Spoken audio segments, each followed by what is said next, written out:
자, 다 같이 기도하심으로 우리 목자 헬퍼 세미나 교육을 시작하도록 하겠습니다. 참 좋으신 아버지 하나님, 은혜와 사랑 감사합니다. 오늘도 귀한 하루 허락해 주시고 또 이렇게 목자 헬퍼 세미나로 또 함께 할 수 있도록 은혜 주신 것 감사합니다. 어느 자리에 있든지 하나님의 영광을 드러내며 살아갈 수 있는 귀한 목자 헬퍼들 되게 해주시고 또 힘들고 어려운 상황 가운데 있지만 또 하나님께서 이루실 일들을 기대하며 원하시는 삶을 살아가는 귀한 우리 목자 헬퍼들이 다 되게 하여 주시옵소서. 대면으로 할 수 없는 상황 가운데 놓여 있습니다. 그 와중에도 함께 이렇게 인터넷으로 모여 또 아름다운 교제를 나누고 또 말씀을 나누고 또 은혜를 나누는 귀한 시간 되게 해주시고 하나님의 나라와 영광을 위해 살아가는데 조금 더 부족함이 없는 믿음의 백성들 되게 하여 주시옵소서. 모든 것 주님 앞에 감사드리오며 이 모든 말씀 예수님의 이름으로 기도합나이다. 아멘. 한 주간 동안 잘 지내셨습니까? 매번 이제 말씀을 드려서 우리 이 목자 헬퍼 교육 때 그 오픈 질문을 항상 하시라고 말씀드렸죠. 그래서 제가 적었던 두 개의 질문은 이렇습니다. 성도로서 어떻게 빛의 역할을 감당하고 계십니까? 라는 질문이에요. 우리가 빛으로 예수님처럼 이렇게 사람들이 많이 모이고 빛으로 이렇게 살아가야 한다고 말씀을 드렸는데, 그러면 빛의 역할을 여러분들이 이 세상 속에서 어떻게 지금 감당하고 계시는지 그 부분에 대해서 좀 같이 나눴으면 좋겠습니다. 그래서 성도로서 어떻게 빛의 역할을 감당하고 계십니까? 라고 물으시고 같이 그 역할들을 어떻게 지금 감당하고 계신지 함께 나누는 시간을 가졌으면 좋겠습니다. 또 한 가지 질문은 이 중풍병자의 친구들의 열정을 보면서 우리의 열심은 어떠한가? 그 정말로 힘들고 어려운 상황 가운데 많은 장애물이 있었고 수많은 사람들의 어떤 눈빛 또는 이렇게 이렇게 힘들게 하는 장애물들이 참 많이 있었죠. 너무나 많은 사람들이 모여 있었고 그거를 뛰어넘을 수 없었던, 또 중풍병자를 메고 나와야 했던 여러 가지 장애물들이 있었지만 그 모든 장애물들을 뛰어넘었습니다. 그런 열정과 열심을 보면서 과연 우리는 어떠한 열정과 열심으로 이 믿음 생활을 하고 있는가에 대한 부분들을 좀 먼저 나누시면 좋을 것 같습니다. 이 외에도 여러분들이 만약에 질문할 수 있는 어떤 오픈 질문들이 있으시면은 같이 이렇게 나누시면 좋겠고요. 그러면 바로 지난주 한 중풍병자의 치유라는 제목으로 말씀을 나눴는데 네 가지 질문을 같이 한번 살펴보도록 하겠습니다. 첫 번째 질문을 보시면 빛으로 오신 예수님을 보며 믿는 성도들은 어떻게 살아가야 합니까? 라고 묻고 있습니다.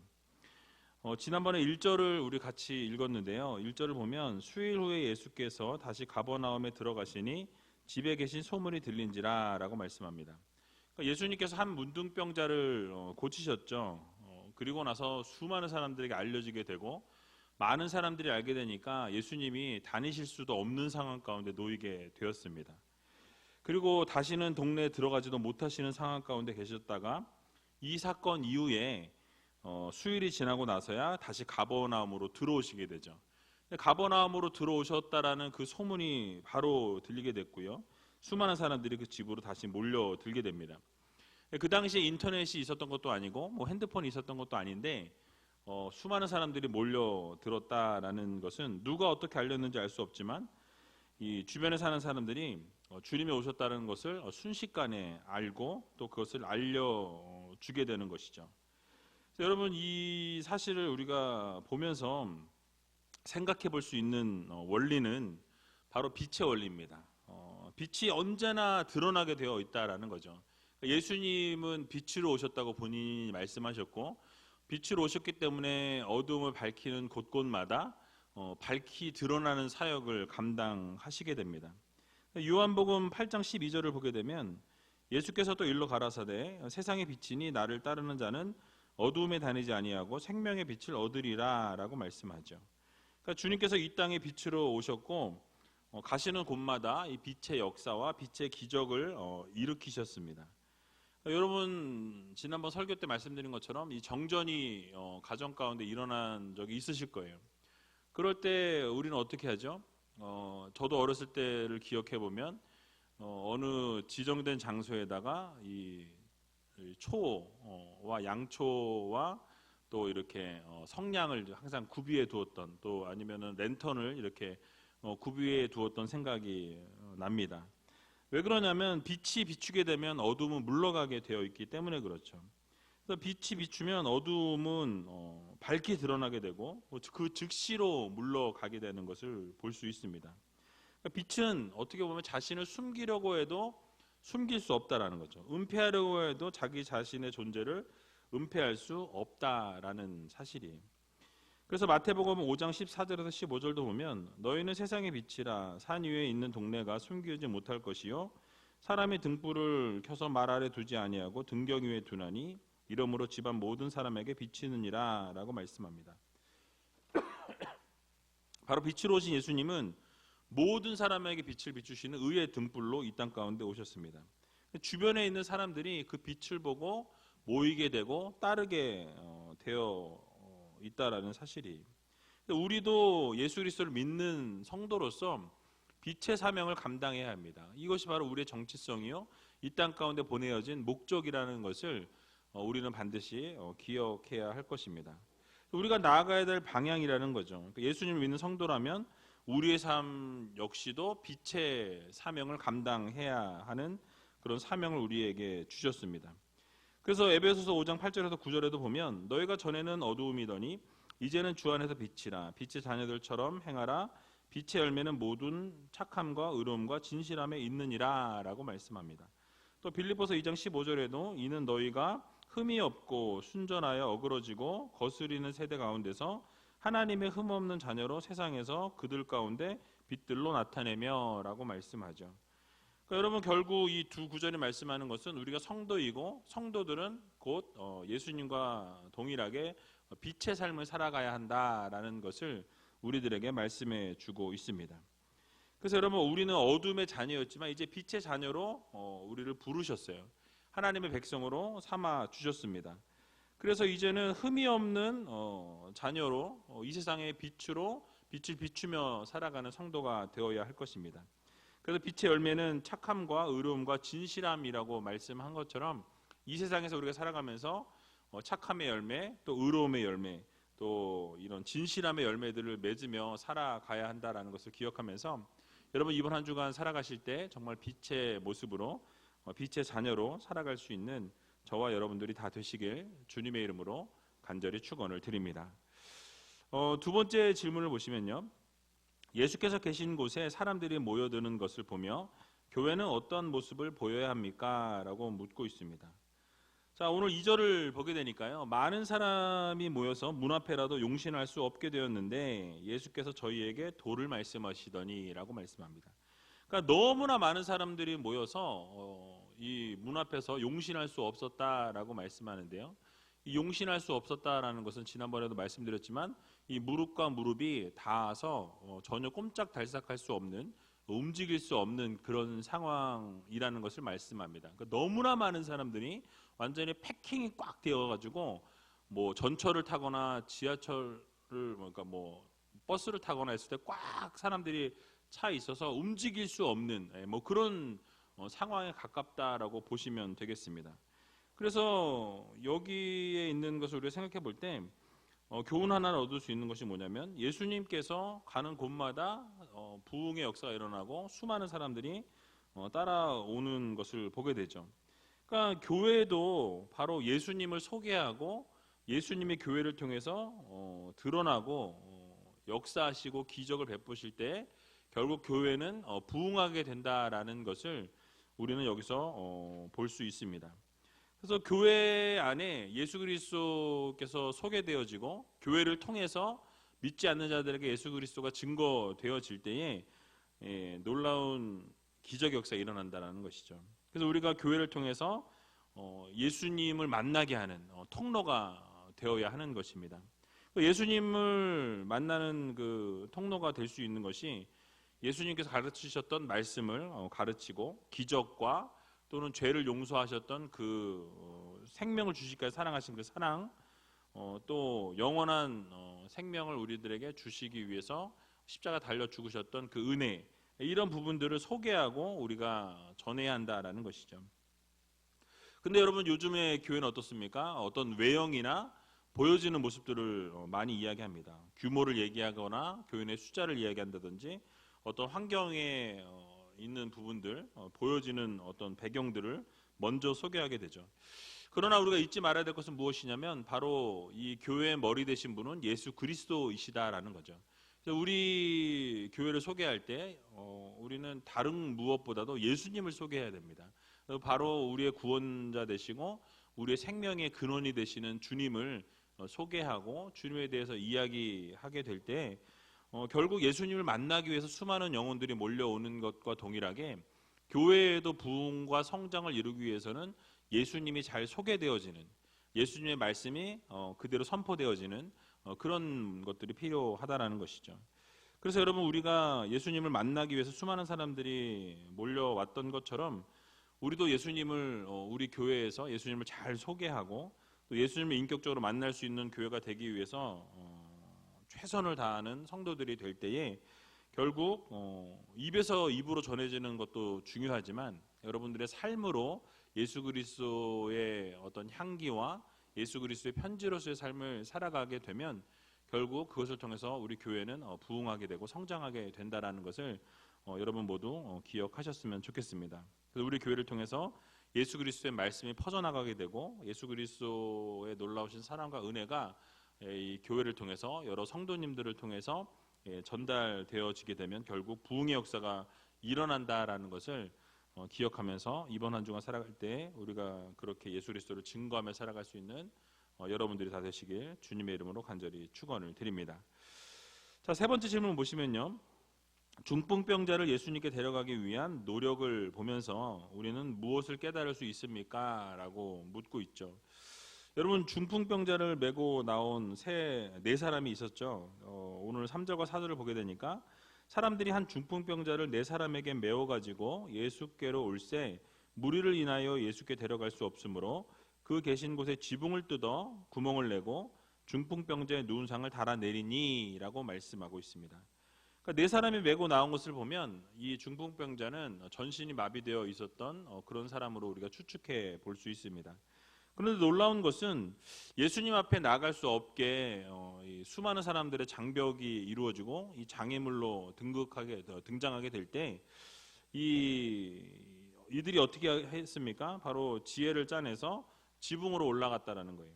지붕에 올라가서 지붕을 뜯어내고 그 지붕을 뜯어낸 그 구멍을 통해서 중풍병자를 이렇게 침상을 달아서 예수님 앞으로 내리게 되는 것을 보게 되죠.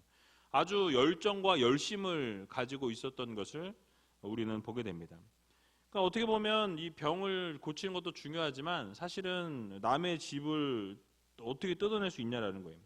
오늘날로 생각하면 뭐 소송을 당할 수도 있고 여러 가지 문제를 야기할 수 있는데 그 당시 이제 이스라엘 어떤 가옥의 구조를 생각해 보면 지난번에 말씀드린 것처럼 이 위에 지붕이 평평한 그런 지붕이었습니다. 그리고 바깥 외부에서부터 지붕으로 올라갈 수 있는 통로가 있었다라고 말씀드렸죠.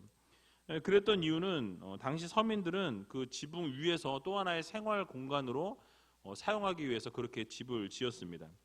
그래서 이 지붕을 쉽게 또 뜯어낼 수 있었던 이유는 이 들보를 중심으로 해서 잣나무를 이렇게 엮어내고 그리고 그 위에 짚을 얹고 그 다음에 그 위에 진흙을 덮었다 그래요.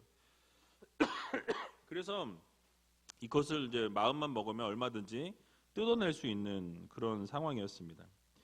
중풍병자를 그럼에도 불구하고 메고 나왔던 것은 열정과 헌신이 정말 대단했다라는 거죠. 그 네 사람이 한 사람은 이렇게 메고 나오는 것도 쉬운 일이 아니었을 것이고 또 사람들이 많이 있는 것을 보고 또 그 지붕으로 올라가서 그 열정과 사랑을 가지고 그 지붕을 뜯어내는 그리고 그 지붕을 뜯어내서 그 환자를 내리는 그 순간에도 많은 사람들의 이목을 받고 집중을 받고 욕을 먹었을지도 모르는 상황이죠. 근데 그런 상황 가운데서도 어떻습니까? 예수님과 대면시키기 위해서 이 중풍병자가 대면하게 되면 주님께서 반드시 고치실 것이라는 믿음과 확신을 가지고 있었기 때문에 정말 대단한 믿음으로 최선의 노력을 하는 것을 보게 되죠. 이런 모습을 보면서 우리는 한 영혼을 예수님께 인도하는 것이 얼마나 이 어려운 것인가, 얼마나 힘든 일인가라는 것을 우리는 다시 한번 기억해 보아야 할 것입니다.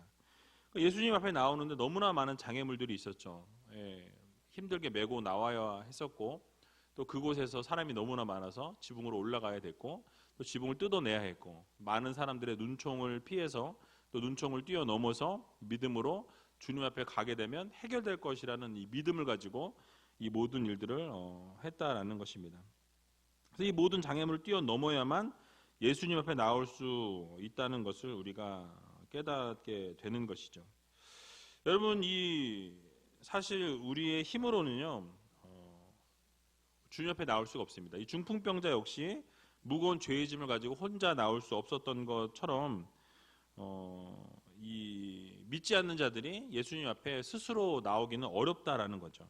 그러니까 죄의 짐을 갖고 무거운 세상의 어떤 짐들을 지고 예수님 앞에 홀로 나오기는 어려운 것이에요. 그러니까 우리가 먼저 죄의 짐을 벗었고 우리가 먼저 믿음의 어떻게 보면 선배로서 그렇게 믿지 않는 분들을 이끌어주는 그런 모습이 필요하다라는 것입니다. 우리가 참 자유와 은혜와 사랑을 경험한 선배이기 때문에, 믿음의 선배이기 때문에 아직 주님의 사랑과 은혜와 기적을 맛보지 못한 믿지 않는 자들을 인도하는 일을 우리가 감당해야 한다라는 거죠. 그 일이 물론 쉽지는 않다라고 분명히 오늘 본문은 이야기합니다. 4명이 끙끙거리고 아주 힘든 상황에서 예수님 앞에 그를 달아내렸던 것과 동일하게 한 영혼을 그렇게 하나님 앞에 인도하기 위해서는 상당한 노력과 희생과 어떤 봉사와 수고가 있어야만 열매를 맺을 수 있다라는 것을 오늘 본문은 우리들에게 말씀해 주고 있는 것이죠. 그래서 사도 바울도 사도행전 20장 24절에서 이 영혼 한 영혼을 위해서 자신이 어떻게 했는지를 말씀합니다. 나의 달려갈 길과 주 예수께 받은 사명 곧 하나님의 은혜의 복음 증거하는 일을 마치려 하면은 나의 생명을 조금 더 귀한 것으로 여기지 아니하노라라고 말씀하죠. 그러니까 자기 자신의 생명까지도 조금도 아끼지 아니하고 복음 증거하는 일에 최선을 다하는 그런 모습을 보여줍니다. 또 고린도전서 9장 19절에서 20절을 보게 되면 자신은 자유하지만 종의 모습으로 서 있다라고 말씀하죠. 그래서 그렇게 했던 이유가 더 많은 사람들을 얻기 위해서라고 이야기합니다. 유대인에게는 유대인처럼 대하고 율법 아래에 있지는 않지만 율법 아래에 있는 사람들을 또 이끌어내기 위해서 율법 아래에 있는 사람처럼 그렇게 했다라고 말씀하는 것을 보게 됩니다. 그러니까 많은 사람을 얻기 위해서 더 많은 사람을 하나님 앞에 이끌고 예수 그리스도 앞에 전도하기 위해서 최선의 노력과 헌신을 했던 것처럼 우리의 삶에도 주님 앞에 믿지 않는 자들을 인도하기 위해서 헌신적인 수고와 봉사와 노력이 필요하다, 희생이 필요하다라는 것을 기억하면서 여러분들 한 영혼을 위해서 정말 우리의 생명을 아끼지 아니하고 드릴 정도의 열정과 열심을 낼 수 있는 저와 여러분들이 다 되시길 주님의 이름으로 간절히 축원을 드립니다. 자, 마지막으로 4번째 질문을 보면요, 중풍병자와 친구들의 믿음을 보시고 예수님께서 말씀하신 내용은 어떠한 의미입니까? 라고 묻고 있습니다. 여러분 5절을 보게 되니까요, 예수께서 저희의 믿음을 보시고 중풍병자에게 이르시되 소자야 내 죄사함을 받았느니라 하시니 라고 말씀하고 있습니다. 우리가 주목해야 될 부분은 예수님께서 가장 먼저 보신 것은 그들의 믿음을 보시고 라고 이렇게 말씀하고 있습니다. 그러니까 아무런 그들이 고백은 하지 않았지만 그들이 행동으로 주님 앞에 믿음을 보였습니다. 어떻게 보였죠? 모든 일들을 그렇게 감당했던 거예요. 그리고 지붕을 뜯어내고 그를 믿음으로 달아내린 거죠. 그러니까 그 달아내린 거에는 어떠한 믿음이 있었습니까? 분명히 주님께서 이 중풍병자를 대면하여서 만져주시기만 하면 또는 선포해 주시기만 하면 고치실 것이다, 회복시켜 주실 것이다, 완전히 치유될 것이다 라는 확신을 가지고 믿음을 가지고 주님 앞에 나와서 그 믿음의 행동을 한 거라는 거죠. 그러니까 주님께서 그것을 아시고 그것을 보시고 그들을 축복하시고 그들을 칭찬하시는 것을 보게 됩니다. 믿음을 보시고라고 말씀하시죠. 그리고 주님께서 그 믿음을 보신 이후에 가장 먼저 선포하신 내용은 내가 죄사함을 받았다라고 이렇게 치유하신 게 아니라 죄사함을 먼저 선포하시는 것을 우리가 볼 수 있습니다. 여러분, 이 말씀의 의미가 무엇이냐면 이 육체적인 질병의 문제보다 이 죄사함의 은혜, 곧 영혼의 회복이 더 우선시 되어진다라는 것을 주님께서 우리들에게 보여주고 말씀해 주고 있는 것입니다. 그래서 여러분, 이 육체의 질병을 고치는 것은 잠깐의 육신의 어떤 그 은혜를 주고 유익을 줄 뿐이지만 영혼의 문제가 해결되는 것, 이 생명한 영혼의 생명에 대한 문제가 해결되는 것은 이 영원한 유익을 주기 때문이다라는 것을 우리들에게 말씀해 주고 있습니다. 그래서 죄의 문제를 해결하지 않으면 우리의 육체의 질병을 고칠지라도, 여러분들의 가지고 있는 문제가 해결될지라도 이 영혼의 문제, 우리 영원한 생명의 이 문제는 바꿀 수 없다는 거죠. 그러니까 멸망으로 치달을 수밖에 없다라는 사실입니다. 그렇기 때문에 우리 주님께서는 죄사함의 은혜를 먼저 허락해 주신 거예요. 병을 고치는 것도 중요하지만 그것보다 더 중요한 것은 우리의 영혼이 회복되어지고 우리의 어떤 이 영혼에 있어서의 문제가 더 선행되어진다라는 것을 우리들에게 말씀해 주고 있는 것이죠. 그러니까 죄의 문제를 해결하는데 우리의 관심과 우리의 노력이 거기에 먼저 집중되어야 한다는 것입니다. 우리 스스로 죄의 문제를 해결할 수 없기 때문에 우리는 십자가의 은혜를 구해야 합니다. 그래서 예수 그리스도의 보혈의 공로로 의지하여서 우리가 죄사함을 받는 것이지, 뭐 내가 죄사함 받고 싶다고 내가 마음대로 죄사함 받을 수 있는 것이 아니에요. 바로 하나님께서 용서하실 때, 치유하실 때, 회복하실 때 우리의 죄가 용서되어지고 치유되어진다라는 것. 그 죄의 문제가 오직 주님으로부터만 해결될 수 있다라는 것을 여러분들 모두 믿으시기 바랍니다. 그래서 십자가의 은혜와 공로만이 죄의 문제를 해결할 수 있다라는 것. 그래서 이 죄는 결국 예수 그리스도를 만날 때, 우리가 죄의 문제를 주님 앞에 회개하고 돌이킬 때 주님께서 그 죄의 문제를 해결해 주셔야만 그것이 가능하다라는 것이죠.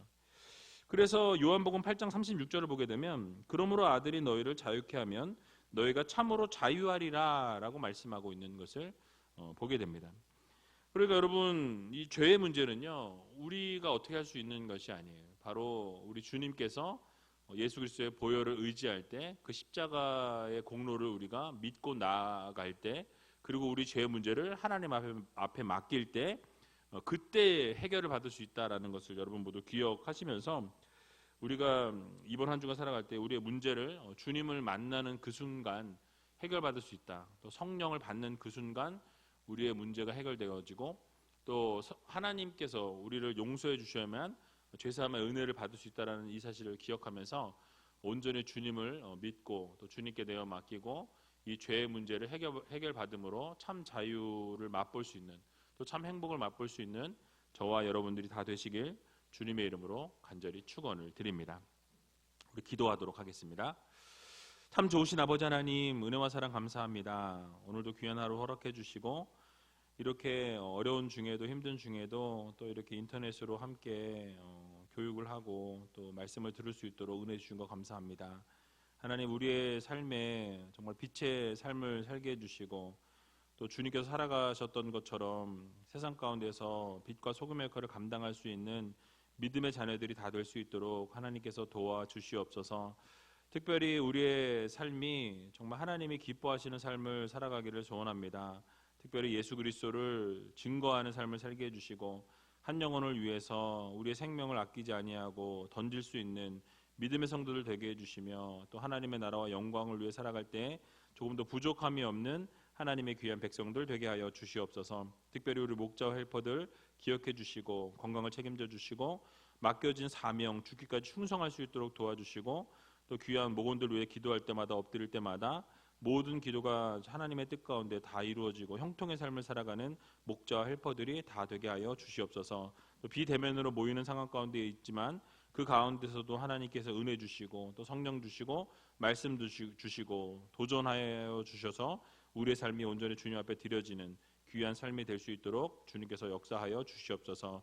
모든 것 주님 앞에 감사드리오며 이 모든 말씀 예수님의 이름으로 기도하옵나이다. 아멘.